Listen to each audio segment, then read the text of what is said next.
1960s and 70s, the United States had a nuclear rocket program because they weren't sure whether they could go to Mars with regular chemical propulsion. It turned out that they could, so the program, the nuclear rocket program, kind of died.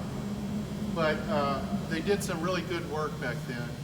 And right here, I'm going to show you one of the tests which they did. And this was a nuclear rocket test out in Nevada. It was in a little town called Jackass Flats, out in the desert, about 90 miles north of Las Vegas. And the tests were pretty good. It was, but they cost about $100 million per test. It was about a $200 billion program, and they did about 20 tests, so it was about $100 million per test. And remember, this is in $1960, not in $2020. So they were pretty pricey. And I always like to ask if anybody of you came with money that we could do these tests again. Don't be shy, raise your hand. No takers. That's the way it always is. I'll make sure, don't worry. Anyway, so that was what a test looked like back then. Now, many of the tests went pretty well, but not all of them.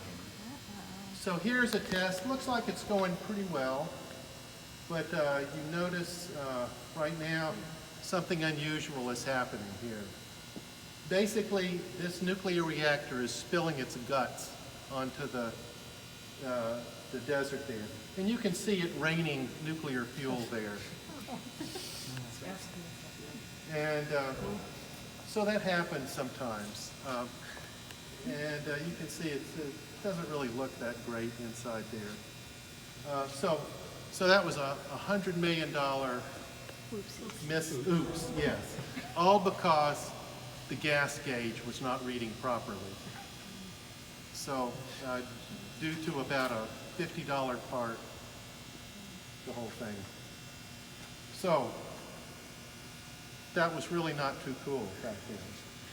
And and a very expensive, not too cool either. Now, what we do here is we have what's this machine here called a Nuclear Thermal Rocket Element Environmental Simulator. We call it NTREES. And what it's designed to do is to reproduce to the greatest extent possible the conditions which the nuclear fuel would see if it was inside an operating nuclear rocket engine. And